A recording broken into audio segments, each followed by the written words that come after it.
اعوذ باللہ من الشیطان الرجیم بسم اللہ الرحمن الرحیم وما محمد الا رسول قد خلت من قبله الرسل افإن مات او قتل انقلبتم على اعقابكم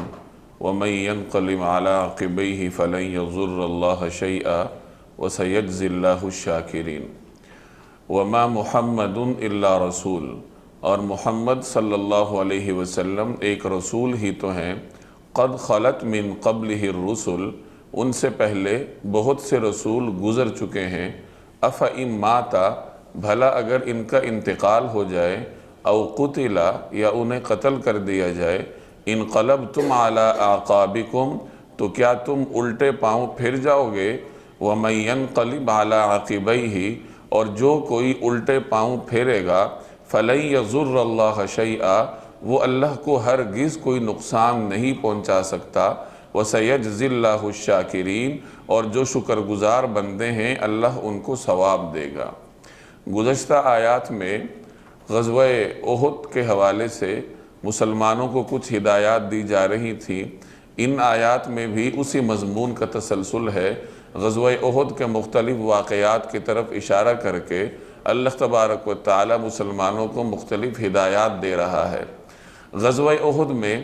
ایک موقع پر ایسی صورتحال مسلمانوں کو درپیش ہوئی جب جناب رسول اللہ صلی اللہ علیہ وسلم کی شہادت کی افواہ مسلمانوں میں پھیلی۔ پچھلے سبق میں آپ تفصیل سے پڑھ چکے تھے، خلاصہ میں دوبارہ عرض کیے دیتا ہوں کہ نبی کریم صلی اللہ علیہ وسلم نے غزوہ احد شروع ہونے سے پہلے مسلمانوں کے لیے جنگی پوزیشن اس طریقے سے اختیار کی کہ مسلمانوں کے پیچھے بھی احد پہاڑ تھا اور ان کے ایک ہاتھ پر بھی احد پہاڑ تھا۔ گویا مسلمانوں کا لشکر دو اطراف سے محفوظ تھا کہ احد پہاڑ پیچھے بھی ہے اور ایک ہاتھ پر بھی ہے، اور دوسرے ہاتھ کی جو جگہ تھی وہ خالی تھی۔ تو وہاں نبی کریم صلی اللہ علیہ وسلم نے ایک چھوٹے پہاڑی ٹیلے پر حضرت جبیر رضی اللہ تعالی عنہ، حضرت عبداللہ بن جبیر رضی اللہ تعالی عنہ کی سربراہی میں 50 تیر اندازوں کا ایک دستہ بٹھایا، اور انہیں یہ ذمہ داری تفویض فرمائی کہ اس طرف سے مشرکین کے حملے کو، مشرکین کے گھڑ سواروں کو آپ لوگوں نے روکنا ہے۔ پچھلے سبق میں نقشے کے ذریعے ہم دیکھ چکے تھے کہ مشرکین مسلمانوں پر پیچھے سے بھی حملہ نہیں کر سکتے تھے اور مسلمانوں کے دائیں طرف سے بھی حملہ نہیں کر سکتے تھے، البتہ ایک ہاتھ ان کا خالی تھا، وہاں سے امکان تھا کہ مشرکین حملہ کر دیں اور مسلمانوں کو گھیرے میں لے لیں۔ تو اس امکان کو ختم کرنے کے لیے جناب رسول اللہ صلی اللہ علیہ وسلم نے یہ حکمت عملی اپنائی کہ وہاں تیر اندازوں کا ایک دستہ بٹھایا، اور ان کا کام اس طرف سے مسلمانوں کی حفاظت کرنا تھا، اور انہیں بڑے سخت احکامات آپ صلی اللہ علیہ وسلم نے دیے، یہاں تک فرمایا کہ چاہے کچھ ہو جائے، اگر تم یہ دیکھ لو کہ ہمیں شکست بھی ہو رہی ہے پھر بھی آپ لوگوں نے نہیں اترنا، اگر تم دیکھو کہ ہمیں فتح ہو رہی ہے پھر تو اترنا ہی نہیں ہے، اگر تم حالات الٹتا ہوا دیکھو کہ مسلمانوں کو شکست ہو رہی ہے پھر بھی آپ لوگوں نے اپنی جگہ نہیں چھوڑی، اور جب تک تم اپنی جگہ پر برقرار رہو گے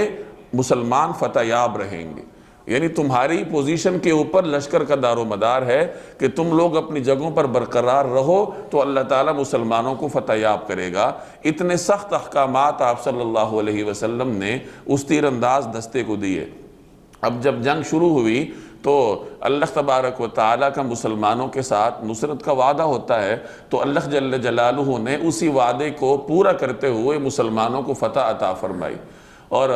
مسلمانوں کی فتح کی یہ صورتحال تھی کہ مشرکین کے علمبردار یکے بعد دیگرے مسلمانوں کے ہاتھوں قتل ہوتے رہے۔ پچھلے سبق میں آپ پڑھ چکے تھے کہ اس زمانے میں لشکر کا مرکز اس کا علم ہوتا تھا، کہ ایک شخص کے ہاتھ میں علم یعنی جھنڈا ہوتا تھا جو اس لشکر کا نشان ہوتا تھا، اور پورا لشکر اسی علم کے ارد گرد لڑتا تھا، اور اگر علم نیچے آ جاتا پھر لشکریوں کے حوصلے جواب دے جاتے تھے کہ شاید ہمیں شکست ہو رہی ہے، اور جب تک عالم بلند رہتا اس وقت تک تمام لشکری فوج کا ہر فرد جوش اور جذبے کے ساتھ لڑتا رہتا، گویا کہ ان کے جذبوں کا، ان کے قتل و قتال کا دار و مدار اس عالم پہ ہوتا تھا۔ اب ان کا جو عالم بردار تھا وہ سیدنا حمزہ رضی اللہ تعالی عنہ کے ہاتھوں جہنم واصل ہوا۔ دوسرا پھر اس علمبردار کے بھائی نے عالم تھاما، اسے بھی مسلمانوں نے پلک جھپکنے میں قتل کر دیا۔ ان کے کئی علمبرداروں کو یکے بعد دیگرے مسلمانوں نے قتل کیا۔ تو اس طریقے سے مشرکین کی جو فوج تھی وہ تتر بتر ہوئی۔ حضرت ابو دجانہ رضی اللہ تعالی عنہ، حضرت علی رضی اللہ تعالی عنہ نے اور حضرت حمزہ رضی اللہ تعالی عنہ نے اس جنگ میں بہادری کے وہ جوہر دکھائے کہ لوگ حیران تھے۔ جس طرف ان کا رخ ہوتا اس طرف مشرکین بھیڑ بکریوں کی طرف بھاگتے ہوئے دکھائی دیتے۔ حضرت ابو دجانہ کو رسول اللہ صلی اللہ علیہ وسلم نے تلوار مرحمت فرمائی تھی۔ روایات میں آتا ہے کہ آپ صلی اللہ علیہ وسلم نے فرمایا کہ اس تلوار کا حق کون ادا کرے گا؟ آپ نے تلوار عطا فرمانی تھی تو صحابہ سے مخاطب ہو کے فرمایا کہ اس کا حق کون ادا کرے گا؟ تو مختلف صحابہ کی یہ خواہش تھی کہ یہ ہمیں عطا ہو، تو آپ صلی اللہ علیہ وسلم نے حضرت ابو دجانہ کو وہ تلوار عطا فرمائی۔ چنانچہ حضرت ابو دجانہ کے حصے میں جب یہ سعادت آئی تو وہ جوش سے لبریز ہوئے اور انہوں نے سرخ رنگ کی پٹی نکال کر ماتھے پر باندھ لی۔ یہ ان کا انداز تھا، یہ عرب کے بڑے مشہور پہلوان تھے، اور لڑائی میں ان کا یہ انداز ہوتا تھا کہ جب وہ سرخ پٹی باندھ لیتے تھے تو اس کا مطلب یہ ہوتا تھا کہ اب یا تو یہ اپنی جان دے دیں گے یا دشمن کو جڑ سے اکھاڑ پھینکیں گے۔ تو حضرت ابو دجانہ نے اپنی اسی عادت کے پیش نظر سرخ پٹی نکال کے ماتھے پہ باندھی اور اکڑتے ہوئے دشمنوں کی طرف روانہ ہوئے۔ نبی کریم صلی اللہ علیہ وسلم نے ان کی یہ چال دیکھ کے فرمایا کہ اللہ کو یہ چال ناپسند ہے، مگر اس موقع پہ، یعنی جہاد کے موقع پہ دشمن کو خوفزدہ کرنے کے لیے مجاہد اگر اکڑ کر بھی چلنا چاہے تو وہ اکڑ کے چل سکتا ہے۔ عام زندگی میں اکڑ کر چلنا اللہ تبارک و تعالیٰ کو پسند نہیں ہے۔ ظاہر ہے عام زندگی میں انسان تواضع اختیار کرتا ہے، لیکن جنگ کے احکامات مختلف ہوتے ہیں۔ جنگ میں اگر مجاہد تواضع اختیار کرتا رہے تو پھر دشمن کے مقابلے میں جنگ کیسے لڑے گا؟ تو جنگ میں مجاہد کو دشمن کے مقابلے میں اترانے اور تکبر کرنے کی بھی اجازت اللہ تبارک و تعالیٰ نے عطا فرمائی۔ تو اس طرح حضرت ابو دجانہ رضی اللہ تعالی عنہ دشمن کی صفوں میں گھسے۔ ادھر حضرت حمزہ تھے، سیدنا علی رضی اللہ تعالی عنہ تھے، حضرت ابو طلحہ تھے۔ یہ مسلمانوں کے وہ معروف جنگجو حضرات تھے، مجاہدین تھے، جنہوں نے تھوڑی ہی دیر میں دشمن کی صفوں کو الٹ کے رکھا اور دشمن اپنی جگہ چھوڑ کر بھاگا۔ مشرکین اپنی صفیں چھوڑ کر بھاگے، مسلمان ان کا تعاقب کر رہے تھے، یہاں تک کہ مسلمان ان کے کیمپ میں پہنچ گئے تھے اور مشرکین اپنے کیمپ کو بھی چھوڑ کے بھاگ رہے تھے۔ اب ادھر جب تیر انداز دستے نے یہ منظر دیکھا کہ نیچے تو مسلمان ان کے کیمپ تک پہنچ چکے ہیں۔ اب یہ اس زمانے کا عام جنگوں کا اصول تھا کہ جو فاتح لشکر ہوتا تھا وہ دشمن بھاگتے ہوئے دشمن کا سامان جمع کرتا تھا، جو وہ سامان چھوڑ کے جاتا تھا وہی فاتح قوم کا، فاتح لشکر کا مال غنیمت کہلاتا تھا۔ تو اسی جنگی اصول کے تحت مسلمان بھاگتے ہوئے دشمن کا مال و اسباب جمع کر رہے تھے، اور ظاہر ہے وہ بعد میں مال غنیمت کے اصولوں کے مطابق تقسیم ہونا تھا۔ غنیمت کے اصول اللہ نے خود بیان فرمائے تھے۔ مسلمان جب بھی کسی جہاد میں جاتے اور انہیں مال غنیمت ملتا تو جو شخص جو مال غنیمت جس کو ملتا جو جمع کرتا وہ لا کے جمع کرتا تھا، یعنی بیت المال میں مرکز میں جمع کرواتا تھا، اپنے پاس رکھنے کی اجازت نہیں تھی۔ مال غنیمت کے بڑے سخت احکامات ہیں۔ مال غنیمت میں سے ایک سوئی بھی اپنی مرضی سے رکھنے کی اجازت نہیں تھی، تو وہ لا کے مرکزی کمانڈر کے پاس جمع کروائے جاتے اور پھر اس میں سے خمس نکالا جاتا، خمس 5ویں حصے کو، مال غنیمت کا 5واں حصہ نکال کر جناب رسول اللہ صلی اللہ علیہ وسلم کی خدمت میں پیش کیا جاتا۔ آپ صلی اللہ علیہ وسلم سربراہ مملکت کی حیثیت سے اس میں تصرف فرمایا کرتے تھے، اپنے اہل و عیال کا بھی حصہ اس میں رکھتے، اور عام جو غریب مسلمان تھے، جو مسافر تھے، جو نادار مساکین تھے، اور مسلمانوں کے دیگر جو عمومی امور تھے وہ حضور صلی اللہ علیہ وسلم اس خمس میں سے ادا فرماتے تھے۔ تو 5واں حصہ نکال کر جو باقی حصے تھے وہ مجاہدین میں، لشکریوں میں تقسیم کر دیے جاتے تھے۔ تو مسلمان غزوہ احد میں اسی طریقے سے مال جمع کر رہے تھے۔ اب جب انہوں نے دیکھا جو تیر انداز دستہ تھا تو انہوں نے آپس میں ایک دوسرے سے مشورہ کیا کہ فتح تو ہو چکی ہے، دشمن بھاگ رہا ہے، دشمن کے بڑے بڑے سردار مسلمانوں نے قتل کر دیے ہیں، اور ہمارے بھائی مال و اسباب جمع کر رہے ہیں، تو ہمیں بھی اتر کے ان کے ساتھ تعاون کرنا چاہیے، اور ہمیں بھی مال و اسباب جمع کرنے کی طرف متوجہ ہونا چاہیے تاکہ اس اجتماعی عمل میں ہم بھی شریک ہو جائیں۔ ان کے امیر حضرت عبداللہ بن جبیر رضی اللہ تعالی عنہ نے انہیں منع کیا اور فرمایا کہ حضور صلی اللہ علیہ وسلم نے ہمیں کتنے سخت احکامات دیے تھے کہ کسی صورت میں نہیں اترنا جب تک میری اجازت نہ ہو۔ تو جب تک رسول اللہ صلی اللہ علیہ وسلم کی جانب سے ہمیں اترنے کی اجازت نہ دی جائے ہمیں نہیں اترنا چاہیے۔ لیکن انہوں نے بات نہ مانی، ان کے خیال یہی تھا کہ ہم تو حضور علیہ السلام کا حکم پورا کر چکے ہیں، لڑائی پوری ہو چکی ہے۔ چنانچہ اکثر جو لوگ تھے تیر انداز تھے وہ اتر آئے، اور 10-11 لوگ اوپر رہ گئے اپنے امیر کی نگرانی میں، حضرت عبداللہ بن جبیر کی نگرانی میں بس 10-11 حضرات رہ گئے، باقی سارے اتر گئے۔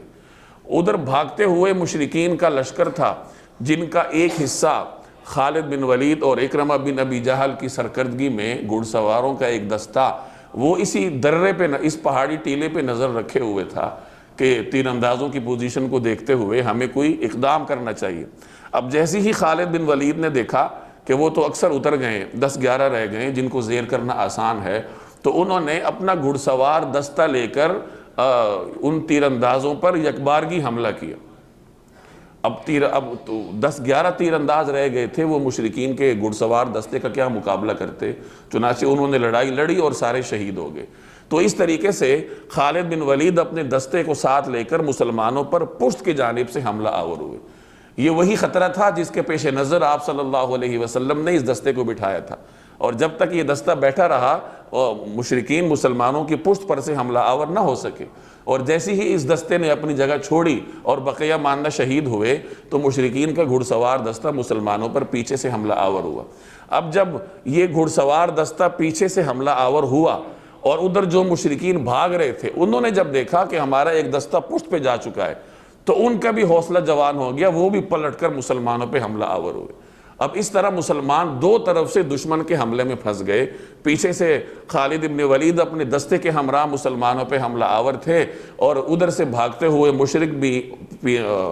رخ موڑ کر مسلمانوں کے ساتھ لڑنا شروع ہو گئے۔ تو اب مسلمانوں کے لیے بڑی خطرناک صورتحال تھی۔ ایک تو وہ اپنی صفوں سے بہت آگے جا چکے تھے، ان کا تعاقب کر رہے تھے، ظاہر ہے اس موقع پہ پھر نظم و ضبط نہیں تھا، جس طریقے سے جس سے بن پا رہا تھا وہ دشمن کا تعاقب کر رہا تھا، اور جب اچانک دشمن نے پلٹ کے حملہ کیا اور ادھر سے بھی دو طرف سے مسلمان دشمن کی زد میں آئے تو یہ موقع بہت نازک تھا۔ اور اس موقع پہ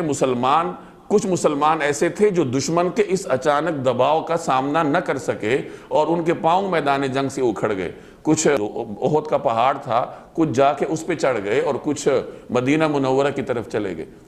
اور کچھ ایسے تھے جو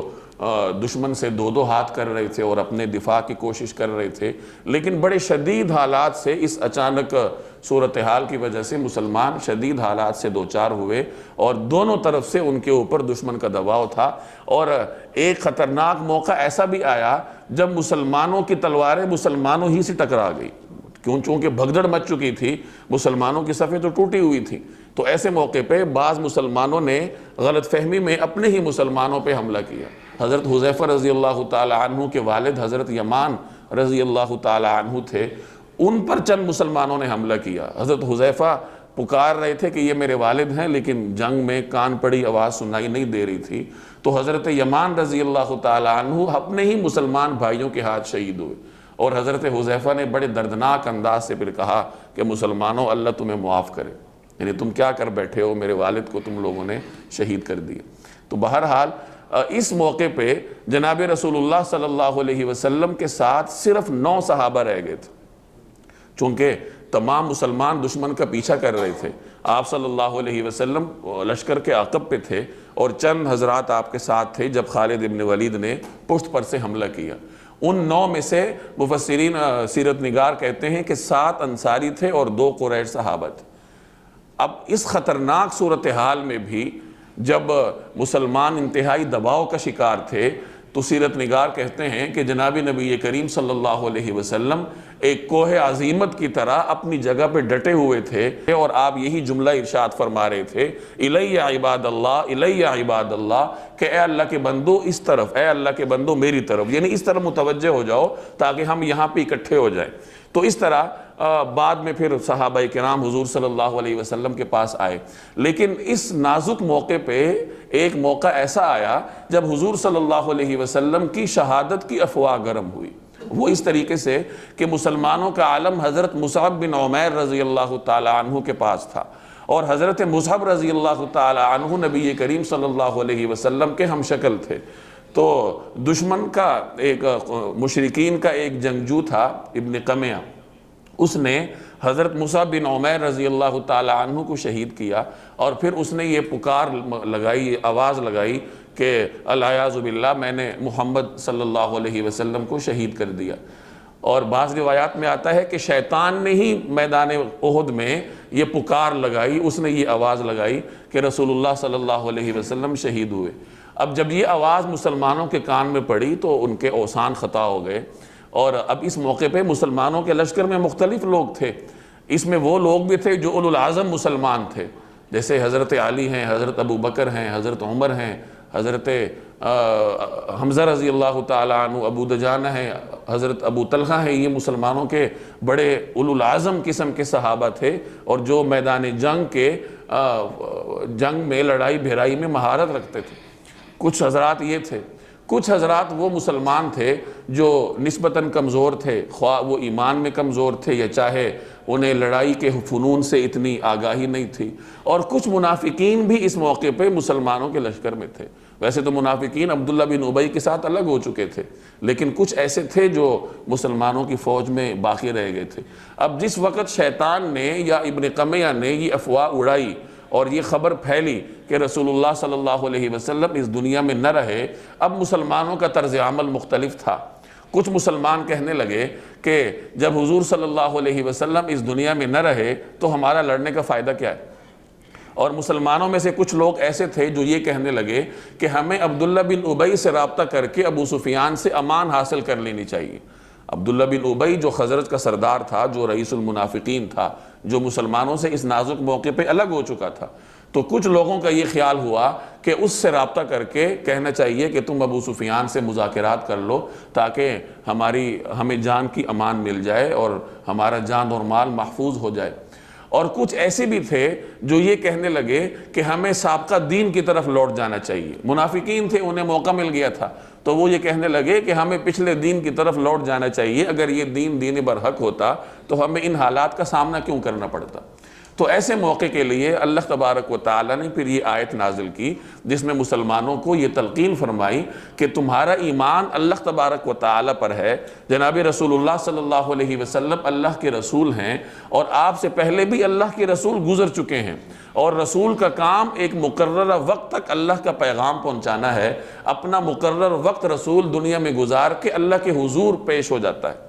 تو اسی قانون کے تحت جناب نبی کریم صلی اللہ علیہ وسلم نے بھی ایک وقت اللہ کے حضور پیش ہو جانا ہے، دنیا سے پردہ فرما جائیں گے۔ تو حضور علیہ السلام کے دنیا سے پردہ فرما جانے کے بعد پھر کیا تم اپنے دین سے پھر جاؤ گے؟ کیونکہ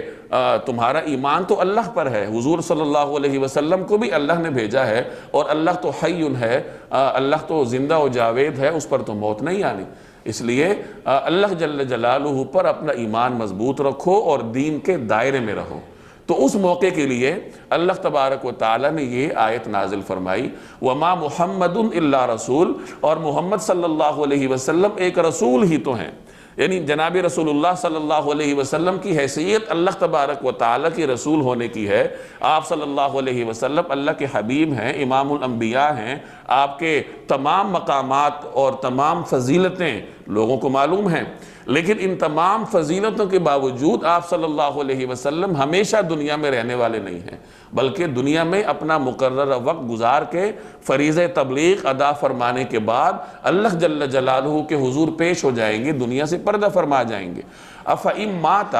اگر ان کا انتقال ہو جائے، وہ دنیا سے پردہ فرما جائیں، او قتلا، یا انہیں شہید کر دیا جائے، یعنی وہ دنیا میں اگر نہ رہیں، اللہ کے حضور تشریف لے جائیں تو انقلبتم علی اعقابکم، تو پھر تم کیا الٹے پاؤں پھر جاؤ گے، پھر تم دین چھوڑ دو گے۔ یعنی حضور صلی اللہ علیہ وسلم نے لوگوں کو اپنی شخصیت کی طرف نہیں بلایا، حضور صلی اللہ علیہ وسلم نے تو لوگوں کو اللہ کی طرف بلایا، اور اللہ تبارک و تعالیٰ تو ہمیشہ رہنے والا ہے۔ وَمَن يَنْقَلِبْ عَلَىٰ عَقِبَيْهِ، اور جو اپنے ایڑیوں کے بل پھرے گا، جو الٹے پاؤں کوئی پھرے گا، تو وہ اللہ کو کوئی نقصان نہیں پہنچا سکتا، وہ اپنا ہی نقصان کرے گا۔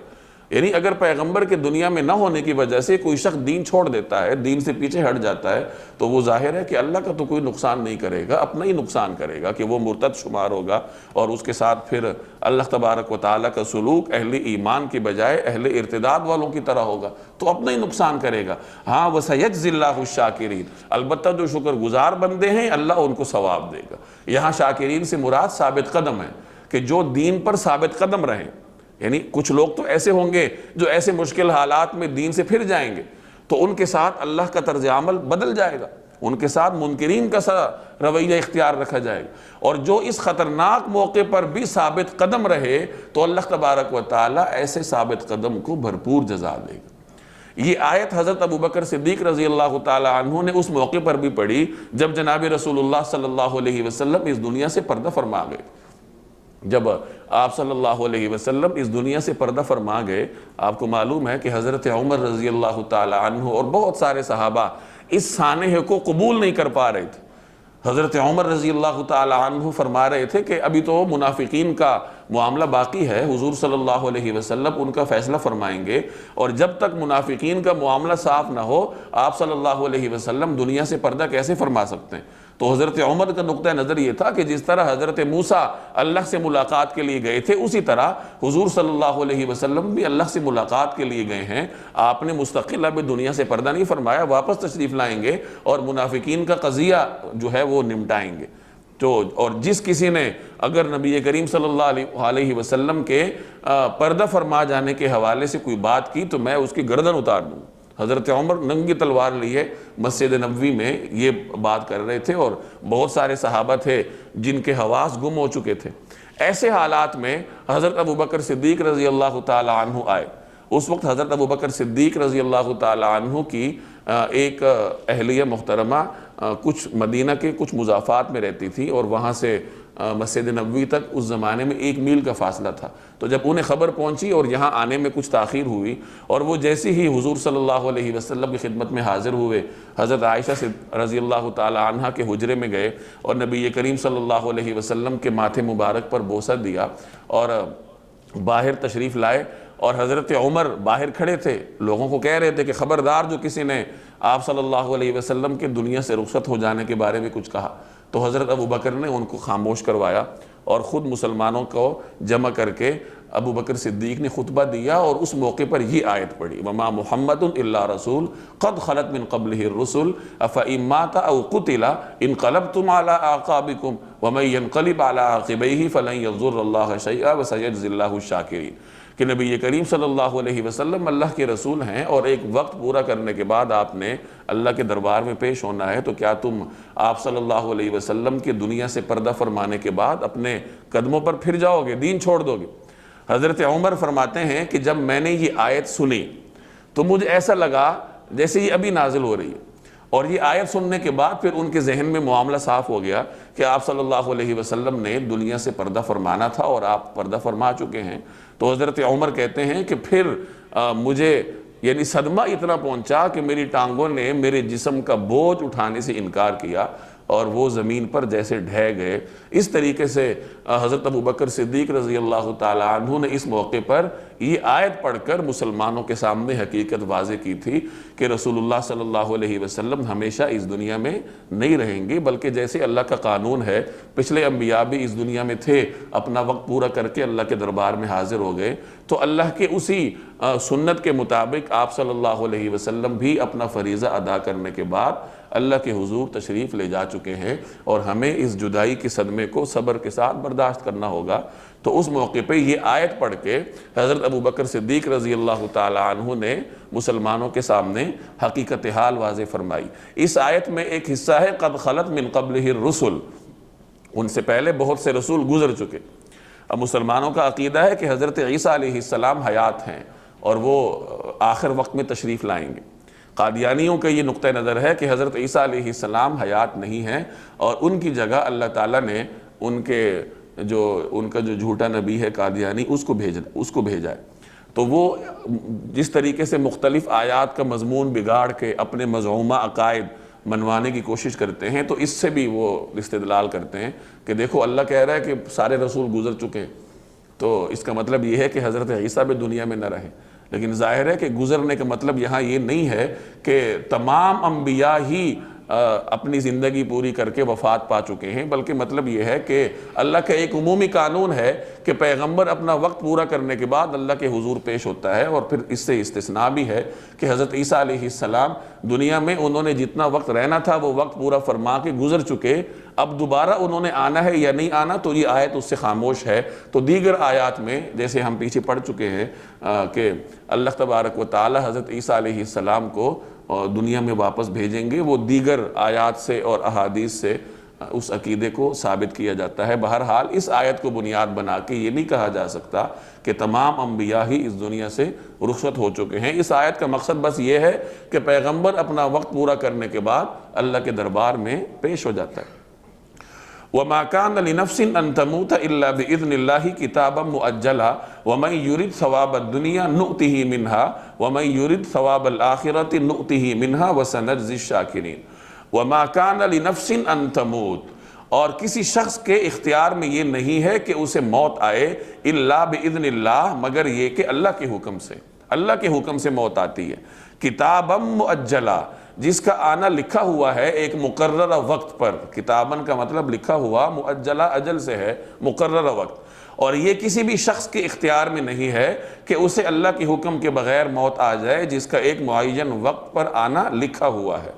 وَمَن يُرِدْ ثَوَابَ الدُّنْيَا، اور جو شخص دنیا کا بدلہ چاہے گا، نُؤْتِهِ مِنْهَا، ہم اسے اس کا حصہ دے دیں گے۔ وَمَن يُرِدْ ثَوَابَ الْآخِرَةِ، اور جو آخرت کا ثواب چاہے گا، نُؤْتِهِ مِنْهَا، ہم اسے اس کا حصہ عطا کر دیں گے۔ وَسَنَجْزِي الشَّاكِرِينَ، اور جو لوگ شکر گزار ہیں ان کو ہم جلد ہی ان کا اجر عطا کریں گے۔ اب یہ بھی اسی پچھلی آیت کے مضمون کا تسلسل ہے کہ دنیا میں جو بھی آتا ہے وہ اپنا مقررہ وقت گزار کر اللہ کے حضور پیش ہوتا ہے،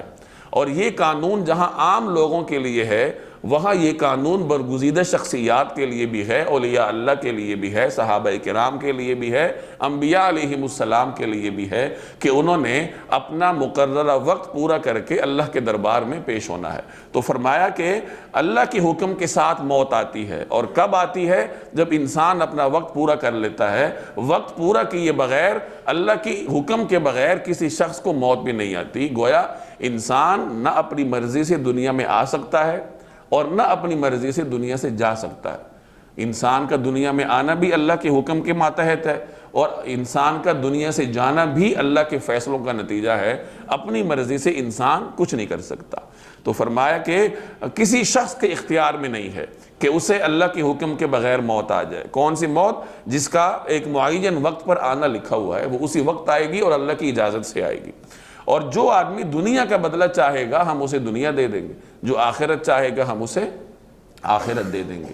یعنی دنیا میں رہتے ہوئے اگر کسی آدمی نے اپنا مرکز نگاہ دنیا ہی کو بنایا تھا، اسے اللہ جل جلالہ کی رضامندی کی پرواہ نہیں تھی، بلکہ وہ مادیت پرستی کا شکار ہو کر دنیا ہی کے پیچھے پڑا رہا، تو اللہ کہہ رہا ہے کہ ہم پھر اسے دنیا دے دیں گے۔ جو آدمی دنیا میں محنت کرے گا تو اللہ تعالیٰ اسے محنت کے اصول کے پیش نظر دنیا میں فائدہ دے دیتے ہیں۔ وہ دنیا میں محنت کر رہے ہیں تو مسلمانوں سے دنیا میں بہت آگے، تو یہ تو اللہ کا قانون ہے۔ اگر کوئی آدمی دنیا میں محنت کرتا ہے تو اس کی نیکی اور برائی، اس کی اچھائی یا برائی کے بغیر اس کے دنیاوی محنت کو دیکھتے ہوئے اسے دنیا دے دی جاتی ہے۔ لیکن اگر کوئی آدمی آخرت چاہے گا تو پھر اسے اللہ کی اطاعت کرنی پڑے گی، اسے ایمان کے دائرے میں آنا پڑے گا، نبی کریم صلی اللہ علیہ وسلم کی اطاعت کرنی پڑے گی۔ تو اسی حقیقت کی طرف اشارہ فرمایا کہ جو شخص دنیا کا بدلہ چاہے گا ہم اسے اس کا حصہ دے دیں گے، لیکن پھر ظاہر ہے کہ اس کا آخرت میں حصہ نہیں ہوگا، اور جو آخرت چاہے گا ہم اسے آخرت دے دیں گے، اور جو آخرت چاہتا ہے اس کو دنیا میں سے بھی حصہ ملتا ہے۔ جو آدمی دنیا کماتا ہے لیکن اس کی نظر آخرت پہ ہوتی ہے کہ وہ دنیا طریقے کے مطابق کماتا ہے، اللہ کی ہدایات کے مطابق دنیا کماتا ہے، نماز پڑھتا ہے اور اپنے کاروبار کو اپنے اوپر اتنا حاوی نہیں ہونے دیتا کہ اس کے دین کا نقصان ہو جائے، مال جائز طریقے سے کماتا ہے اور جائز طریقے سے خرچ کرتا ہے، اللہ کے احکام کے مطابق کماتا ہے اور اس کے احکام کے مطابق خرچ کرتا ہے، تو ایسے آدمی کے لیے دنیا بھی ہے اور آخرت بھی۔ وَسَنَجْزِي الشَّاكِرِينَ، اور جو شکر گزار ہیں اللہ ان کو جلد ہی اجر عطا فرماتا ہے، کہ جو دنیا میں شکر کے ساتھ وقت گزارے گا، شکر کا مطلب یہاں یہی ہے کہ اللہ کی احکامات کو پیش نظر رکھتے ہوئے جو آدمی دنیا میں زندگی گزارے گا اس کو اجر جلد مل جائے گا، اسے دنیا میں بھی اللہ فائدہ دے گا اور آخرت تو ہے ہی اس کے لیے۔ وَكَأَيٍّ مِّن نَّبِيٍّ قَاتَلَ مَعَهُ رِبِّيُّونَ كَثِيرٌ فَمَا وَهَنُوا لِمَا أَصَابَهُمْ فِي سَبِيلِ اللَّهِ وَمَا ضَعُفُوا وَمَا اسْتَكَانُوا وَاللَّهُ يُحِبُّ الصَّابِرِينَ۔ وَكَأَيٍّ مِّن نَّبِيٍّ، اور کتنے ہی ایسے پیغمبر گزرے، قَاتَلَ مَعَهُ رِبِّيُّونَ كَثِيرٌ، جن کے ساتھ مل کر بہت سے اللہ والوں نے جنگ کی۔ ربیون، ربی کی جمع ہے اللہ والے کو کہتے ہیں، کہ انبیاء کے ساتھ مل کر ان کے شانہ بشانہ بہت سارے اللہ والوں نے دشمن کا مقابلہ کیا۔ فما وہنوا، اور انہوں نے ہمت نہ ہاری، لما اصابہم فی سبیل اللہ، ان تکالیف کی وجہ سے جو انہیں اللہ کے راستے میں پہنچی، وما ضعفوا، نہ وہ کمزور پڑے، وما استکانوا، اور نہ ہی انہوں نے اپنے آپ کو جھکایا۔ نتیجتاً انہیں اللہ کے راستے میں جو تکلیفیں پہنچی ان کی وجہ سے نہ انہوں نے ہمت ہاری، نہ وہ کمزور پڑے، اور نہ ہی انہوں نے اپنے آپ کو جھکایا۔ واللہ یحب الصابرین، اور اللہ ایسے ثابت قدم لوگوں سے محبت کرتا ہے۔ وما کان قولہم، اور ان کے منہ سے جو بات نکلی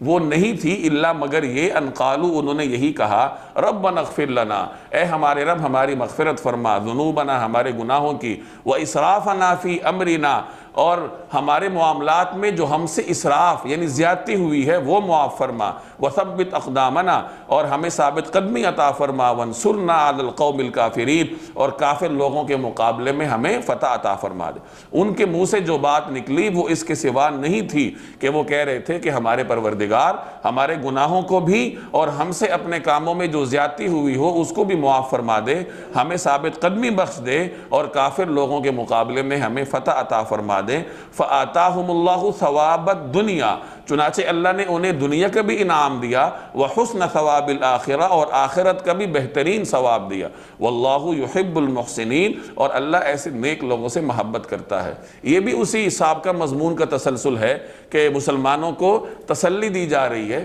کہ آپ سے پہلے بھی بہت ساری امتوں نے اپنے پیغمبروں کے شانہ بشانہ مل کر اللہ کے دشمنوں کا مقابلہ کیا، انہیں بھی سخت حالات سے دوچار ہونا پڑا، انہیں بھی میدان جنگ میں دشمنوں کے مقابلے میں مشقتیں برداشت کرنی پڑیں، لیکن انہوں نے انتہائی ثابت قدمی کے ساتھ اپنے پیغمبروں کا ساتھ دیا اور اپنے پیغمبروں کے ساتھ مل کر دشمنوں کا مقابلہ کیا، اور وہ مشکلات کی وجہ سے نہ کمزور پڑے اور نہ ان میں کسی قسم کی ہمت کے اعتبار سے کوئی کمی آئی، اور نہ ہی انہوں نے دشمن کے مقابلے میں اپنے آپ کو جھکایا، بلکہ صبر کے ساتھ میدان جنگ میں ڈٹے رہے۔ اور ایک طرف تو وہ صبر کے ساتھ دشمن کے مقابلے میں پہاڑ بن کر کھڑے تھے، اور دوسری طرف ان کی زبانوں پر اللہ تبارک و تعالیٰ کی حمد اور اللہ جل جلالہ سے دعا کے کلمات جاری تھے، اور وہ یہی دعا کر رہے تھے کہ یا اللہ ہمارے گناہوں کو معاف فرما دے، اور ہم سے جو مختلف معاملات میں حدود سے تجاوز ہوا، ہم نے کوئی زیادتی کی، کوئی اسراف کیا، وہ ہمیں معاف فرما، اور ہمیں اس مشکل حالت میں ثابت قدمی عطا فرما، اور دشمن کے مقابلے میں ہمیں مدد عطا فرما۔ جب انہوں نے صبر بھی کیا اور اللہ کی طرف بھی متوجہ ہوئے، یہ دو بنیادی شرائط ہے۔ انسان کو اللہ کی مدد درکار ہوتی ہے اپنے ہر معاملے میں۔ ہمارے جتنے معاملات ہیں، چاہے وہ ایک طالب علم کا تعلیمی معاملہ ہو، ایک کاروباری کا کاروباری معاملہ ہو، کسی کو گھریلو معاملہ درپیش ہو، کوئی سماجی مشکلات سے دوچار ہو، تو اس نے ان حالات کا سامنا انہی دو قواعد کو مد نظر رکھ کر کرنا ہے کہ ایک تو ثابت قدم رہے، محنت کرے، طالب علم ہے، امتحان اس کو درپیش ہے اور اس کو بات سمجھ نہیں آ رہی تو وہ محنت کرے، جو بھی ذرائع اختیار کر سکتا ہے اپنی تعلیم حاصل کرنے کی، بات سمجھنے کی، وہ ذرائع اختیار کرے۔ کاروباری شخص ہے، مشکلات کا شکار ہے، تو ذرائع اختیار کرے، جس طریقے سے بھی نکل سکتا ہے وہ نکلے ان حالات سے۔ اپنے طور پر انسان ہر ممکن طریقے سے اسباب اختیار کرے، اور پھر سبب اختیار کرنے کے بعد سبب پر بھروسہ نہ کرے بلکہ اللہ سے مدد مانگے،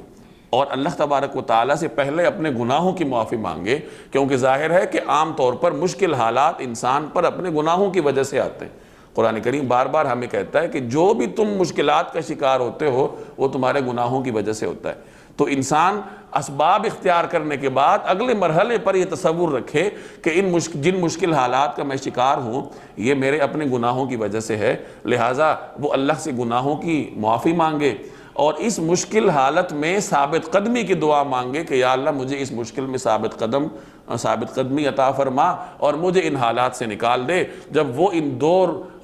وہ اس دو نکاتی فارمولے پہ عمل کرے گا تو اللہ تبارک و تعالیٰ کی نصرت اس کی طرف متوجہ ہوگی۔ یہی اللہ تعالیٰ یہاں مسلمانوں کو ہدایت کر رہے ہیں کہ ایک تو ان لوگوں نے انبیاء کرام کے شانہ بشانہ ہو کر دشمن کا مقابلہ کیا،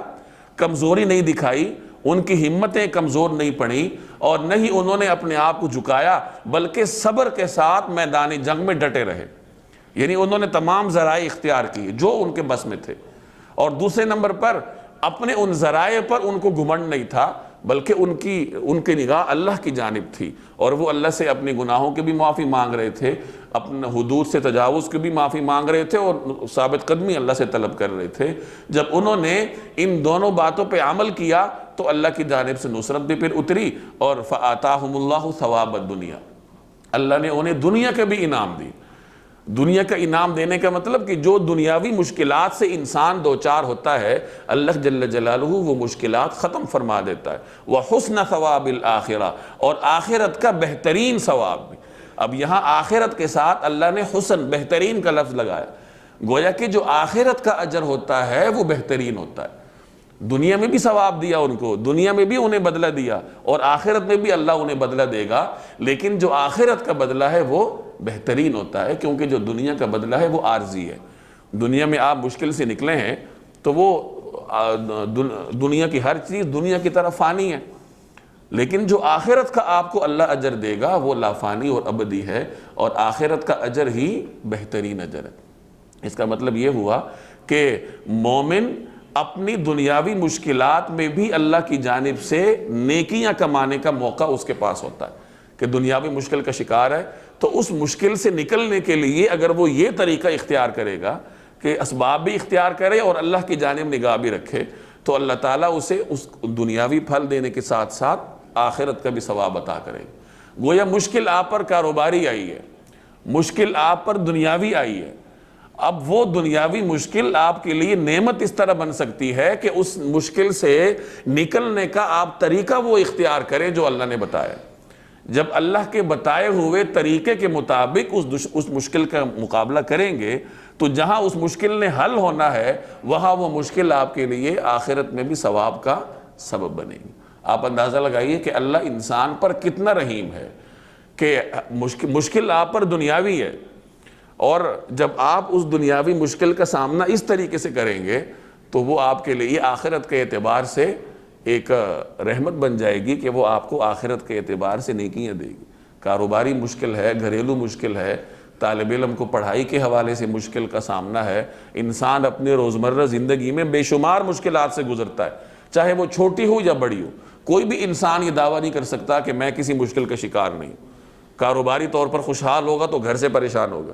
گھر سے خوشحال ہوگا تو کاروبار سے پریشان ہوگا، ملازمت میں کوئی مشکلات درپیش ہوں گی، اولاد کے حوالے سے کوئی مشکلات درپیش ہوں گی، خاندان میں کسی مشکلات کا شکار ہوگا، تو ہر انسان کے ساتھ مختلف مشکلات چمٹی ہوتی ہیں، اور جب انسان مشکلات کا سامنا اس طریقے سے کرے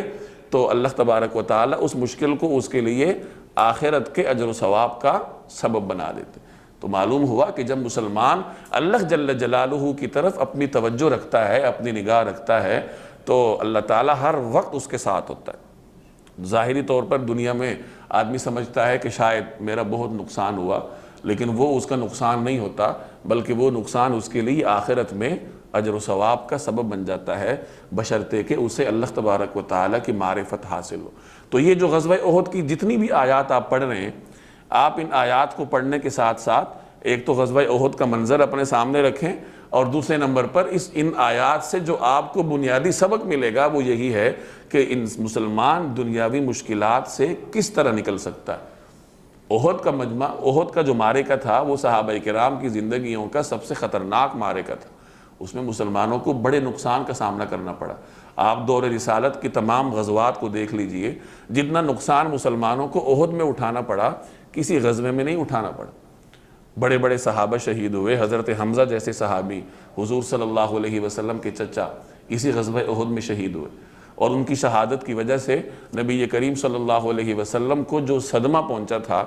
اس کو زبان سے بیان کرنا ممکن ہی نہیں ہے۔ چنانچہ جب آپ صلی اللہ علیہ وسلم جنازے پڑھا رہے تھے تو باری باری شہداء کے جنازے رکھے جاتے تھے، آپ صلی اللہ علیہ وسلم جنازہ پڑھاتے تھے، پھر اگلے شہید کا جنازہ لایا جاتا۔ تو شہداء کے جنازے بدلتے رہے، لیکن اپنے چچا حضرت حمزہ رضی اللہ تعالی عنہ کا جنازہ آپ نے اپنے سامنے سے نہیں ہٹنے دی۔ گویا کہ حضرت حمزہ کا جنازہ حضور صلی اللہ علیہ وسلم نے 70 مرتبہ پڑھا۔ یہ دین ہم تک اتنی آسانی سے نہیں پہنچا جتنا ہم نے اس کو ہلکا لیا ہوا ہے۔ ہمارا مسلمان یہ سمجھتا ہے کہ میں سارا دن اپنا کام کروں گا، اپنی دکان میں بیٹھوں گا، اپنی ملازمت کروں گا، اپنا کاروبار کروں گا، اور بس دین کے نام پر میں جا کے چند نمازیں پڑھ لوں گا اور 2-4 روپے اللہ کے راستے میں دے دوں گا تو میرا حق ادا ہو گیا۔ ایسا نہیں ہوا، ایسا نہیں ہوگا۔ پیچھے سبق میں آپ نے پڑھا تھا کہ ابھی تو اللہ نے یہ دیکھا ہی نہیں ہے کہ تم میں سے کون ہے جو اس کے راستے میں قربانی دے سکتے ہیں۔ تو جنت جانا اتنا آسان نہیں ہوتا، معاشرتی جبر کا سامنا کرنا پڑے گا، اور میرے اور آپ کے لیے اللہ نے آسان کیا ہوا ہے۔ بس یہ ضرورت ہے کہ ہم معاشرتی جبر کا سامنا کر پائیں، اور معاشرتی جبر یہ ہے کہ معاشرہ آپ کو دین کی طرف نہیں آنے دیتا۔ نماز کی طرف تو آنے دے گا، تلاوت بھی کرنے دے گا، لیکن جو دین کے احکامات سماج سے متعلق ہیں، حلیے سے متعلق ہیں، رہن سہن کے بارے میں، خوشی غمی کے احکامات ہیں، ان پر عمل کرنا یہ مسلمان کا اس دور میں اصل امتحان ہے۔ تو اگر مسلمان اپنی زندگی کو سنت کے مطابق گزار پائے تو یہی اس دور میں ایک مسلمان کا بہت بڑا جہاد ہے۔ یا ایھا الذین آمنوا ان تطیعوا الذین کفروا یردوکم علی اعقابکم فتنقلبوا خاسرین بل اللہ مولاکم وہو خیر الناصرین۔ یا ایھا الذین آمنوا، اے ایمان والو، ان تطیعوا الذین کفروا، جن لوگوں نے کفر اپنایا ہے، اگر تم ان کی اطاعت کرو گے، ان کی بات مانو گے، یردوکم علی اعقابکم، تو وہ تمہیں الٹے پاؤں لوٹا دیں گے، فتنقلبوا خاسرین، اور تم پلٹ کر سخت نقصان اٹھاؤ گے، بل اللہ مولاکم، بلکہ اللہ تمہارا حامی و ناصر ہے، وہو خیر الناصرین، اور وہ بہترین مددگار ہے۔ یعنی مسلمانوں کو انہی حالات کے تناظر میں یہ نصیحت کی جا رہی ہے کہ اہل کفر کی تو یہی کوشش ہے کہ وہ تمہیں واپس کر دیں، یعنی تمہیں اسلام سے لوٹا دیں، تمہیں دوبارہ کفر کی طرف لے جائیں، اور وہ اس کے لیے، اس مقصد کو حاصل کرنے کے لیے مختلف طریقوں سے کوشش کریں گے۔ لیکن آپ لوگوں نے کیا کرنا ہے؟ آپ لوگوں نے ثابت قدمی سے ان کا مقابلہ کرنا ہے اور اللہ کی طرف متوجہ بھی رہنا ہے۔ اگر تم ان کی باتوں میں آ گئے، تم ان کی اطاعت کرنے لگے، تو پھر تم دین سے ہاتھ دھو بیٹھو گے، وہ تمہیں دین سے پھیر لیں گے اور نقصان اٹھاؤ گے، فتنقلبوا خاسرین، یعنی تم نقصان اٹھا کے پلٹو گے۔ لہٰذا اہل کفر کی بات مت مانو، ان کی اطاعت مت کرو، کیونکہ وہ تمہارے مددگار نہیں ہیں، وہ تمہارے خیر خواہ نہیں ہیں۔ اللہ تمہارا مددگار ہے، اللہ تمہارا خیر خواہ ہے، لہٰذا اللہ کی اطاعت کرو، اور وہ بہترین مدد کرنے والا ہے۔ تو اس آیت میں ان 2 آیات میں مسلمانوں کو یہی پیغام دیا گیا کہ کافروں کی بات مت مانو، کیونکہ وہ تمہاری مدد نہیں کر سکتے، نہ وہ تمہارے خیر خواہ ہیں، بلکہ بل اللہ مولاکم، بلکہ اللہ کی بات مانو، وہی تمہارا مددگار ہے، وہو خیر الناصرین، اور وہ بہترین مددگار۔ سنلقی فی قلوب الذین کفروا الرعب بما اشرکوا باللہ ما لم ينزل به سلطانا ومأواہم النار وبئس مثوى الظالمین۔ سنلقی، ہم عنقریب ڈالیں گے، فی قلوب الذین کفروا، کافروں کے دلوں میں، الرعب، روب، یعنی ہم عنقریب کافروں کے دلوں میں روب ڈالیں گے، بما اشرکوا باللہ، کیونکہ انہوں نے اللہ کے ساتھ شریک ٹھہرایا، ما لم ينزل به سلطانا، ان چیزوں کو جن کے بارے میں اللہ نے کوئی سلطان یعنی کوئی دلیل نہیں اتاری۔ جن لوگوں نے کفر اپنایا ہے، ہم عنقریب ان کے دلوں میں روب ڈال دیں گے، کیونکہ انہوں نے اللہ کی خدائی میں ایسی چیزوں کو شریک ٹھہرایا ہے جن کے بارے میں اللہ نے کوئی دلیل نہیں اتاری۔ وَمَأْوَاهُمُ النَّارُ، ان کا ٹھکانہ جہنم ہے، وَبِئْسَ مَثْوَى الظَّالِمِينَ، اور وہ ظالموں کا بدترین ٹھکانہ ہے۔ یعنی یہ اسی ہدایت کا تسلسل ہے کہ مسلمانوں دشمن کی بات مت مانو، کافروں کی بات مت مانو، اور ان سے گھبرانے کی بھی ضرورت نہیں ہے، بلکہ اگر تم ثابت قدم رہے تو اللہ تبارک و تعالی عنقریب کفار کے دلوں میں رعب ڈال دے گا، کیونکہ کفار کا سب سے بڑا جرم یہ ہے کہ انہوں نے اللہ کے ساتھ شرک کیا، اور ان کے اس شرک پر اللہ نے کوئی دلیل بھی نہیں اتاری، یعنی اللہ نے ایسی کوئی دلیل پیدا ہی نہیں کی جو کوئی مشرک اپنے شرک کے معاملے میں پیش کر سکے، گویا کہ شرک کرنا یہ بغیر کسی دلیل کے ہے، ان کے پاس کوئی دلیل نہیں ہے۔ جب انہوں نے یہ جرم کیا تو اس جرم کی پاداش میں اللہ تبارک و تعالی ایک تو دنیا میں ان کے دلوں میں رعب ڈال دے گا، جس کے نتیجے میں مسلمان ان پہ غالب ہو جائیں گے، اور دوسرے نمبر پر اللہ تعالیٰ قیامت والے دن ان کو آگ میں ڈالے گا، ان کا ٹھکانہ آگ ہے اور وہ بدترین ٹھکانہ ہے۔ وَلَقَدْ صَدَقَكُمُ اللَّهُ وَعْدَهُ إِذْ تَحُسُّونَهُمْ بِإِذْنِهِ حَتَّى إِذَا فَشِلْتُمْ وَتَنَازَعْتُمْ فِي الْأَمْرِ وَعَصَيْتُمْ مِنْ بَعْدِ مَا أَرَاكُمْ مَا تُحِبُّونَ مِنْكُمْ مَنْ يُرِيدُ الدُّنْيَا وَمِنْكُمْ مَنْ يُرِيدُ الْآخِرَةَ ثُمَّ صَرَفَكُمْ عَنْهُمْ لِيَبْتَلِيَكُمْ وَلَقَدْ عَفَا عَنْكُمْ وَاللَّهُ ذُو فَضْلٍ عَلَى الْمُؤْمِنِينَ۔ وَلَقَدْ صَدَقَكُمُ اللَّهُ وَعْدَهُ، اور اللہ نے یقیناً اس وقت اپنا وعدہ پورا کر دیا تھا، اِذْ تَحُسُّونَهُمْ، جب تم دشمن کو قتل کر رہے تھے، بِإِذْنِهِ، اسی کے حکم سے، اور اللہ نے یقیناً اس وقت اپنا وعدہ پورا کر دیا تھا جب تم دشمنوں کو اسی کے حکم سے قتل کر رہے تھے، حَتَّى إِذَا فَشِلْتُمْ، یہاں تک کہ جب تم نے کمزوری دکھائی، وَتَنَازَعْتُمْ فِي الْأَمْرِ، اور حکم کے بارے میں باہم اختلاف کیا، وَعَصَيْتُمْ، اور تم نے کہنا نہیں مانا، من بعد، بعد اس کے، ما اراکم، کہ اللہ نے تمہیں دکھایا تھا، ما، وہ چیز جو تحبون، جو تم پسند کر رہے تھے، یہاں تک کہ جب تم نے کمزوری دکھائی اور حکم کے بارے میں باہم اختلاف کیا، اور جب اللہ نے تمہاری پسندیدہ چیز تمہیں دکھائی تو تم نے کہنا نہیں مانا۔ منکم من یرید الدنیا، تم میں سے کچھ لوگ وہ تھے جو دنیا چاہتے تھے، ومنکم من یرید الآخرہ، اور کچھ وہ تھے جو آخرت چاہتے تھے، ثم صرفکم عنہم، پھر اللہ نے ان سے تمہارا رخ پھیر دیا، لیبتلیکم، تاکہ تمہیں آزمائے، وَلَقَدْ عَفَا عَنْكُمْ، البتہ اب وہ تمہیں معاف کر چکا ہے، وَاللَّهُ ذُو فَضْلٍ عَلَى الْمُؤْمِنِينَ، اور اللہ مومنوں پر بڑا فضل کرنے والا ہے۔ اس آیت میں اللہ تبارک و تعالی نے غزوہ احد کے ان مخصوص حالات کی طرف اشارہ کیا کہ شروع میں جب تک تیر انداز دستہ حضور صلی اللہ علیہ وسلم کے احکامات کے مطابق اپنی جگہ پر برقرار تھا، اور اللہ نے اپنے وعدے کے مطابق مسلمانوں کو فتح عطا فرمائی کہ مسلمان دشمن کو قتل کر رہے تھے، دشمن اپنی جگہ اپنا کیمپ چھوڑ کے بھاگ چکا تھا اور مسلمان اس کا پیچھا کر رہے تھے۔ اب جب اللہ کا وعدہ پورا ہوا، جب تک تیر انداز دستہ اپنی جگہ برقرار تھا، لیکن جب تیر انداز دستے کا رویہ بدل گیا اور ان میں سے اکثر لوگوں نے اپنے امیر کی بھی بات نہ مانی اور جناب رسول اللہ صلی اللہ علیہ وسلم کے حکم پر بھی اس طرح عمل نہ کیا جس طرح آپ صلی اللہ علیہ وسلم کی خواہش تھی، اور آپ صلی اللہ علیہ وسلم کے حکم پہ عمل نہ ہوا، تو پھر حالات بدل گئے، اور اللہ تبارک و تعالی نے پیغمبر کا حکم پورا نہ ہونے کی وجہ سے مسلمانوں کو آزمائش میں ڈالا۔ تو اس واقعے کی طرف اس آیت میں اشارہ ہے کہ اللہ نے اپنا وعدہ پورا کر دیا تھا جب تم دشمنوں کو اسی کے حکم سے قتل کر رہے، تحسونہم کا مطلب تقتلونہم، کہ تم دشمن کو قتل کر رہے تھے اللہ کے حکم سے، لیکن پھر ہوا کیا، حتی اذا فشلتم، جب تم نے کمزوری دکھائی، وتنازعتم فی الامر، اور حکم کے بارے میں باہم اختلاف کیا، یعنی اس تیر انداز دستے میں باہم اختلاف ہوا۔ ان کے امیر نے کہا کہ پیغمبر صلی اللہ علیہ وسلم کا حکم ہے لہٰذا نیچے مت اترو،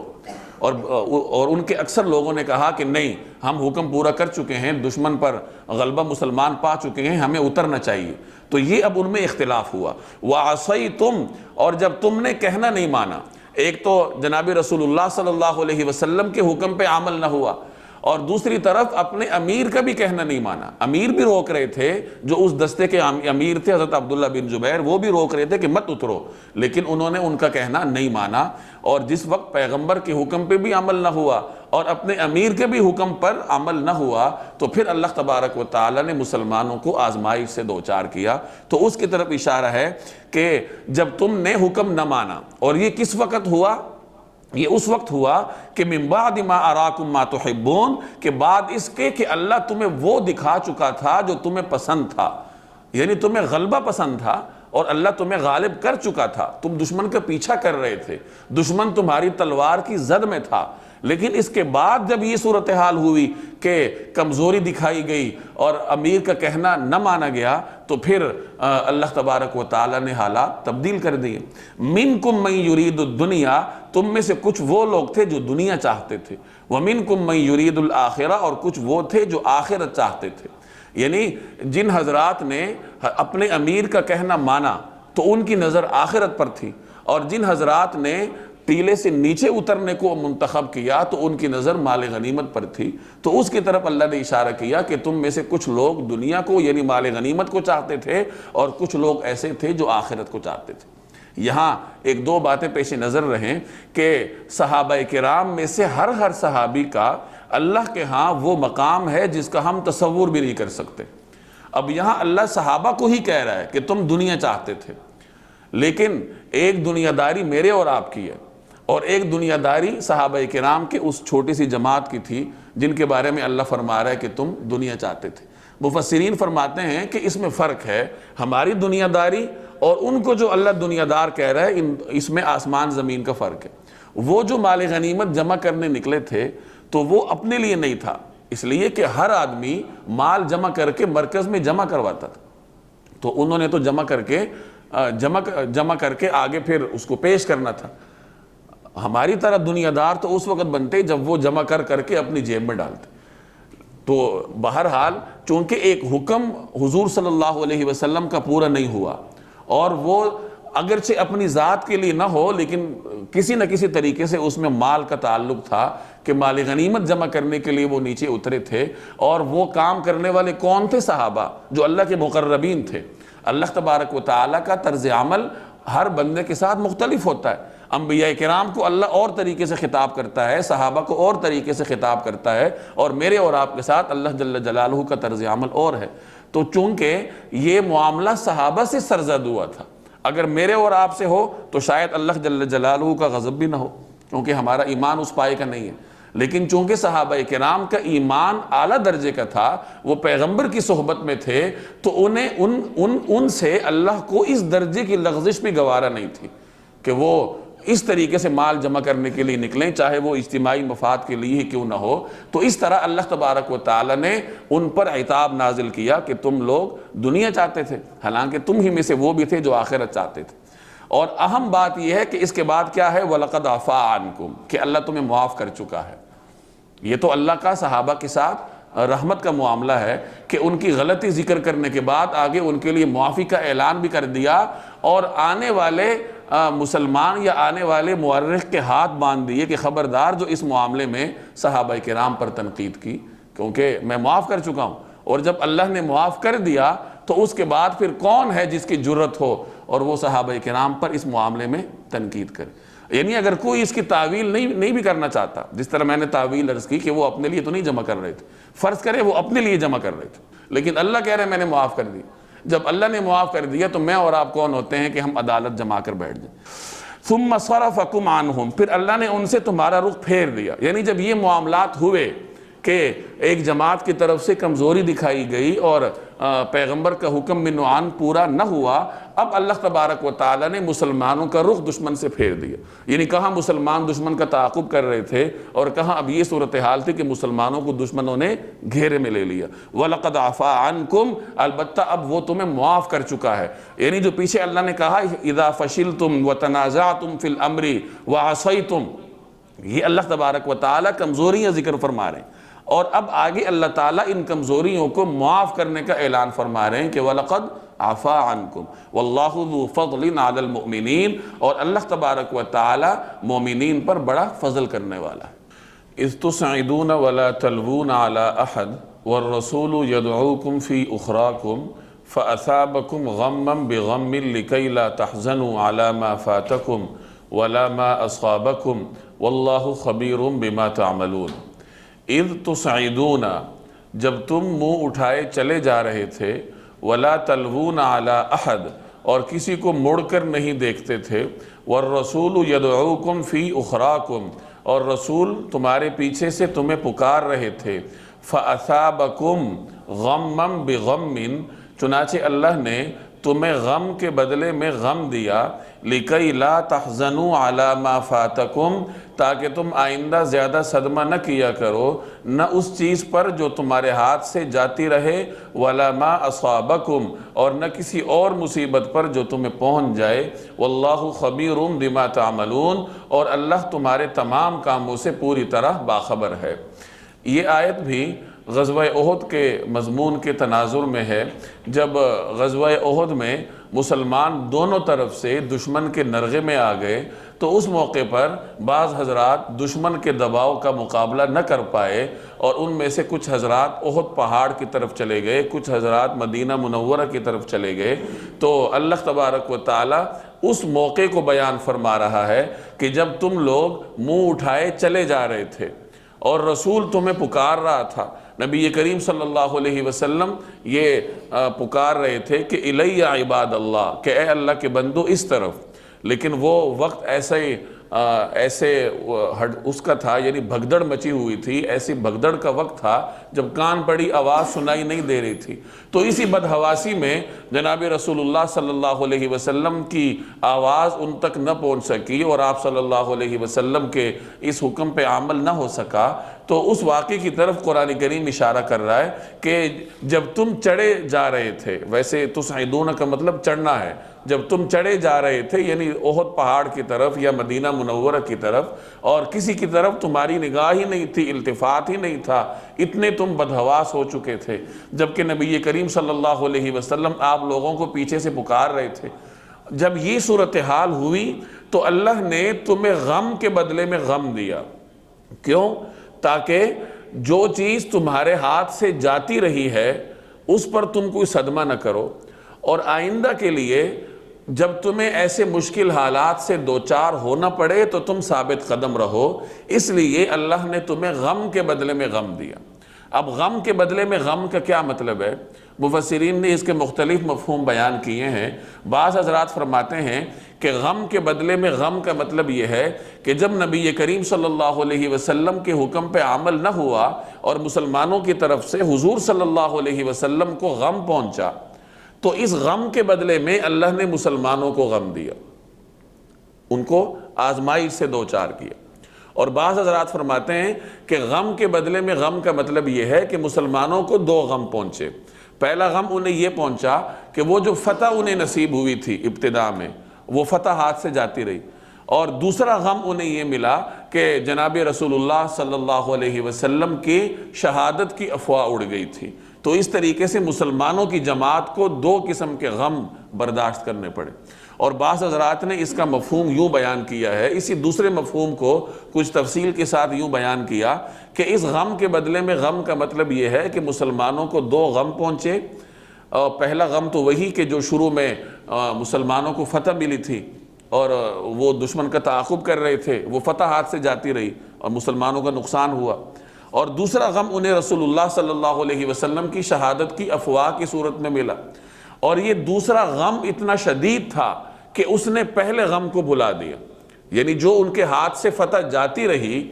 اس کی طرف پھر مسلمانوں کی توجہ ہی نہ رہی، انہیں اتنے بڑے سانحے کی افواہ اپنے کانوں سے سننی پڑی کہ رسول اللہ صلی اللہ علیہ وسلم کیا اب ہم میں نہیں رہے۔ تو اس افواہ کی وجہ سے وہ جو پچھلا غم تھا وہ ایک طرح سے جاتا رہا، اور اللہ تبارک و تعالی نے مسلمانوں کو اس آزمائش سے اس لیے دوچار کیا تاکہ آئندہ کے لیے اس قسم کے حالات میں وہ ثابت قدمی کا مظاہرہ کریں۔ تو اس کی طرف اشارہ کیا فَأَثَابَكُمْ غَمًّا بِغَمٍّ، چنانچہ اللہ نے تمہیں غم کے بدلے میں غم دیا، یعنی رسول کو غم دینے کے بدلے میں اللہ نے تمہیں شکست کا غم دیا، نقصانات کا غم دیا۔ لِكَيْ لَا تَحْزَنُوا عَلَى مَا فَاتَكُمْ، تاکہ آئندہ جو چیز تمہارے ہاتھ سے جا رہی ہے آئندہ تم اس پر زیادہ صدمہ نہ کیا کرو، وَلَا مَا أَصَابَكُمْ، نہ کسی اور مصیبت پر جو تمہیں پہنچ جائے، یعنی آئندہ کے لیے تاکہ تمہاری تربیت ہو جائے۔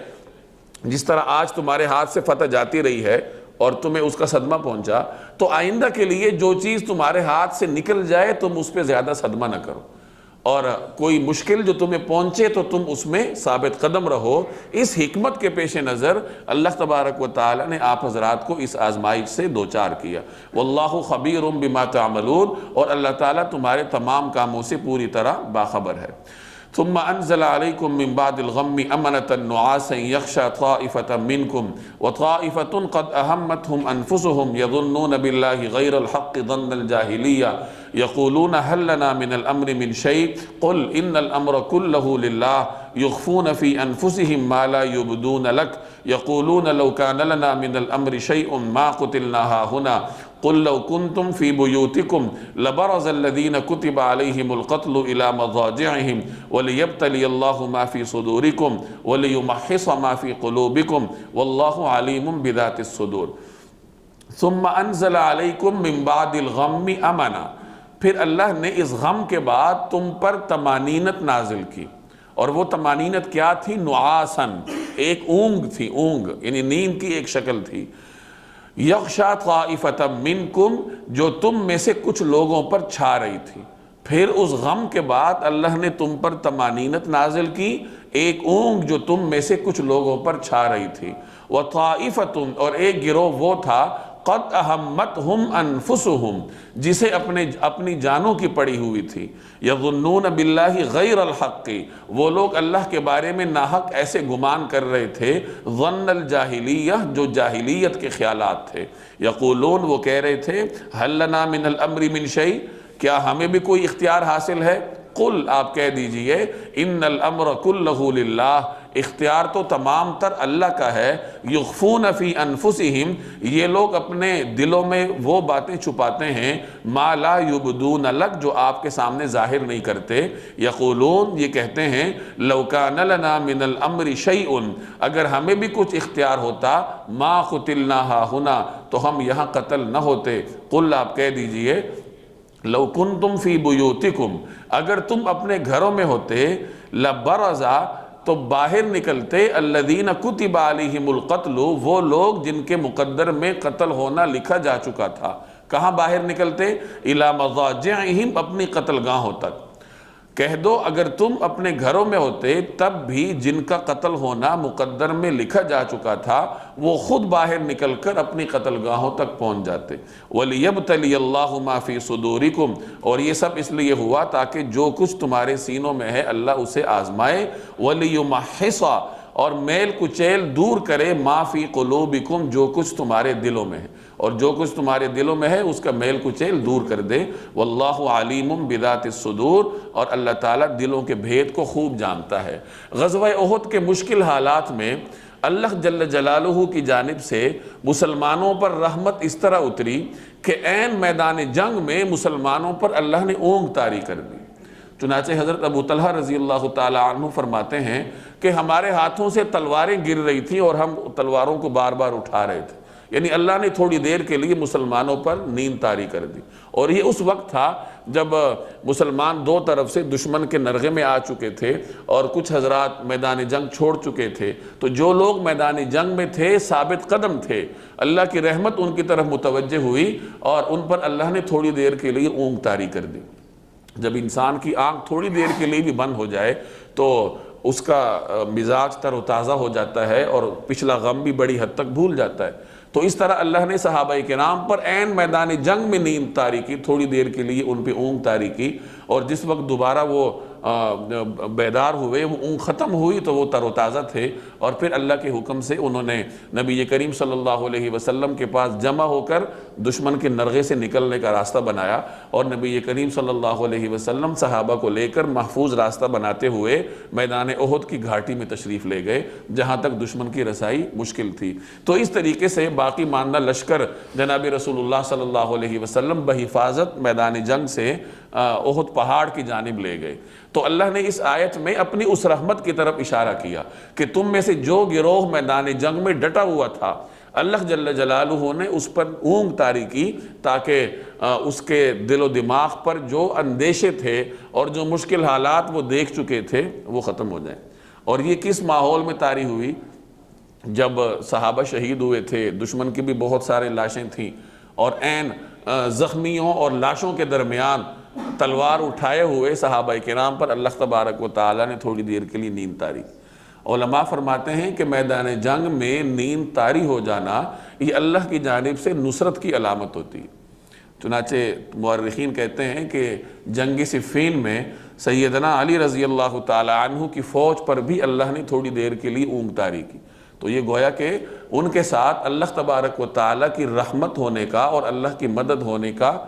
ایک اظہار تھا، ایک مظہر تھا. تو اللہ تعالیٰ نے یہاں اسی کو بیان فرمایا کہ پھر تمہارے ایک جماعت پر اللہ تبارک و تعالیٰ نے میدان جنگ میں طمانینت نازل کی. طمانینت کی شکل کیا تھی کہ اللہ نے ان پر اونگ طاری کی. اور ایک گروہ ایسا تھا قد اہمتہم انفسہم، جنہیں اپنی جانوں کی پڑی تھی. چونکہ ان کے دلوں میں کمزوری تھی، انہیں اپنی جانوں ہی کا خوف تھا کہ کہیں ہمیں کچھ ہو نہ جائے. ادھر ادھر کی فکر کرنے کی بجائے اپنی جانوں کی ان کو پڑی تھی. اور وہ کیا کر رہے تھے؟ وہ اللہ کے بارے میں طرح طرح کے گمان کر رہے تھے. ان کے دلوں میں طرح طرح کے اندیشے تھے، اور وہ یہ کہہ رہے تھے حل لنا من الامر من شیء، کہ کیا ہمیں بھی کچھ اختیار ہے؟ یعنی ہم چاروں طرف سے مصیبت میں گھرے ہوئے ہیں، تو کیا اس مصیبت سے نکلنے کا بھی کوئی راستہ ہمیں ملے گا؟ ہمیں بھی کوئی اختیار ہے؟ آگے اللہ کہہ رہا ہے کہ اختیار تو تمام تر اللہ ہی کا ہے. یعنی اختیار تو تمہارے پاس نہیں ہے، اختیار تو اللہ کا ہے. یہ تو اللہ کی جانب سے آپ لوگوں پر آزمائش آئی، اور اگر آپ لوگ بھی دیگر مسلمانوں کی طرح ثابت قدم رہتے تو اللہ تعالیٰ کی رحمت آپ کی طرف بھی متوجہ ہوتی. اور آگے اللہ فرما رہا ہے کہ یہ اپنے دلوں میں وہ کچھ چھپا رہے ہیں جو پیغمبر کے سامنے ظاہر نہیں کر سکتے. یخفون فی انفسہم ما لا یبدون لک، کیونکہ ان کے دلوں میں نفاق ہے، تو ان کے دلوں میں جو چیزیں ہیں وہ یہ چیزیں پیغمبر کے سامنے ظاہر نہیں کر سکتے. اور ان کے دلوں میں کیا ہے وہ اللہ نے آگے ظاہر کیا، کہ یہ کہتے ہیں کہ اگر ہم اپنے گھروں میں ہوتے، ہم نکلتے نہ، تو اس طرح کے نقصانات کا سامنا ہمیں نہ کرنا پڑتا، ہمارے لوگ نہ مارے جاتے. تو اللہ تعالیٰ کہہ رہا ہے کہ ان سے کہہ دیجئے کہ اگر تم گھر سے نہ بھی نکلتے اور موت تمہارے مقدر میں ہوتی، تو موت تمہیں خود گھر سے نکال کے قتل گاہ میں لے آتی. کہ یہ تو اللہ کی مشیت ہے، جس کے لیے جہاں موت لکھی ہوتی ہے اس نے وہاں پہنچنا ہوتا ہے. اینما تکونوا یدرککم الموت ولو کنتم فی بروج مشیدہ، تم جہاں کہیں ہوگے تم تک موت پہنچے گی، خواہ تم بڑے بڑے قلعوں میں ہی، مضبوط قلعوں میں ہی کیوں نہ پہنچ جاؤ، جہاں بھی پناہ لے لو، جب موت کا وقت آئے گا تو موت پہنچے گی. اور جب تک موت نہیں ہے تو اس وقت انسان بڑے سے بڑے خطرات میں کود جائے، اس کو موت نہیں آتی. حضرت خالد بن ولید جب مسلمان ہوئے تو اس کے بعد وہ بڑے بڑی جنگوں میں شریک تھے، بڑے بڑے خطرناک صورتحال سے دوچار ہوئے تھے. ان کے جسم کے کوئی حصہ ایسا نہیں تھا جہاں تلوار یا تیر کا زخم نہ ہو، لیکن میدان جنگ میں انہیں شہادت نصیب نہیں ہوئی، بستر پر ان کو موت آئی. انہوں نے اپنے آخری لمحات میں کہا تھا کہ لوگوں سے کہہ دو کہ اگر موت میدان جنگ میں ہے تو خالد کو موت بستر پہ نہ آتی، کہ ساری عمر گھوڑے کی پیٹھ پہ گزری تھی، اسلام سے پہلے بھی اور اسلام کے بعد. تو اللہ فرما رہا ہے کہ لو کنتم فی بیوتکم، اگر تم گھروں میں بھی ہوتے اور تمہاری موت ایک جگہ لکھی ہوتی تو تم خود اپنے گھروں سے نکل کے قتل گاہ میں پہنچ جاتے. اچھا، اور آگے اللہ تعالیٰ اس آزمائش کی حکمت بیان فرما رہا ہے کہ یہ جو مسلمانوں کو آزمائش کا سامنا کرنا پڑا، صدمات پہنچے، اس کا مقصد یہ تھا کہ اللہ تعالیٰ مسلمانوں کے سینوں میں جو کچھ ہے اس کو آزمائے. یعنی جو مسلمانوں کے سینوں میں اندیشے ہیں اور جو کچھ ہے، خیالات ہیں، تاکہ اللہ تعالیٰ انہیں آزمائش میں ڈالے کہ کون ثابت قدم ہے اور کون ایسا ہے جو میدان جنگ چھوڑتا ہے، اور جو کچھ تمہارے دلوں میں ہے اس کا میل کچیل دور کر دے. کہ تمہارے دلوں میں جو اندیشے ہیں وہ اندیشے اللہ تبارک و تعالیٰ تمہیں اس امتحان سے گزار کر دور کر دے. اور اللہ تعالیٰ دلوں کے بھید خوب جانتا ہے. ان الذین تولوا منکم یوم التقى الجمعان، تم میں سے جن لوگوں نے اس دن پیٹھ پھیری، یوم التقى الجمعان، جب دونوں لشکر ایک دوسرے سے ٹکرائے. انما استزلهم الشیطان ببعض ما کسبوا، در حقیقت ان کے بعض اعمال کے نتیجے میں شیطان نے ان کو لغزش میں مبتلا کر دیا تھا. وَلَقَدْ عَفَى اللَّهُ عَنْهُمْ، اور یقین رکھو کہ اللہ نے انہیں معاف کر دیا ہے. ان اللہ غفور حلیم، یقیناً اللہ بہت معاف کرنے والا، بڑا بردبار ہے. یعنی جو مسلمان میدان جنگ میں نہ ٹک سکے تھے، اللہ ان کے بارے میں فرما رہا ہے کہ کچھ اندیشے ان کے دلوں میں پیدا ہوئے تھے، ان اندیشوں کی وجہ سے اللہ تبارک و تعالیٰ نے انہیں اس آزمائش سے دوچار کیا کہ وہ میدان جنگ میں برقرار نہ رہ سکے، ثابت قدم نہ رہ سکے، لیکن اللہ تبارک و تعالیٰ نے ان کو معاف کر دیا ہے، اور اللہ جل جلالہ بہت معاف کرنے والا بڑا بردبار ہے۔ حضرت عثمان کا فرمان ہے کہ میرے دل میں جب یہ صورتحال ہوئی اور حضور صلی اللہ علیہ وسلم کے شہادت کی خبر عام ہوئی تو میرے دل میں بھی کچھ وسوسہ پیدا ہو گیا۔ وسوسہ کسی کے دل میں بھی آ سکتا ہے۔ حضرت عثمان وہ صحابی ہیں جو ہجرت حبشہ میں بھی شریک تھے، بالکل ابتداء میں مسلمان ہوئے، ایک امیر گھرانے سے ان کا تعلق تھا، اپنی تمام تر آسائشات چھوڑ کے مسلمان ہوئے۔ اپنے چچا نے ان کو خوب زود کوب کیا اور ان پر تشدد کیا، لیکن وہ اسلام سے پیچھے ہٹنے کے لیے تیار نہ ہوئے، ہجرت حبشہ میں بھی شریک تھے، اپنی اہلیہ حضرت رقیہ رضی اللہ تعالی عنہ کے ساتھ۔ اور آپ صلی اللہ علیہ وسلم نے اس جوڑے کے بارے میں فرمایا تھا، ان کی فضیلت بیان فرمائی تھی جنہوں نے اسلام کے راستے میں ہجرت کی، میاں بیوی دونوں حبشہ تشریف لے گئے تھے۔ تو اتنے قدیم مسلمان ہیں، اور اس کے باوجود میدان جنگ میں دل میں ہلکا سا وسوسہ پیدا ہو گیا،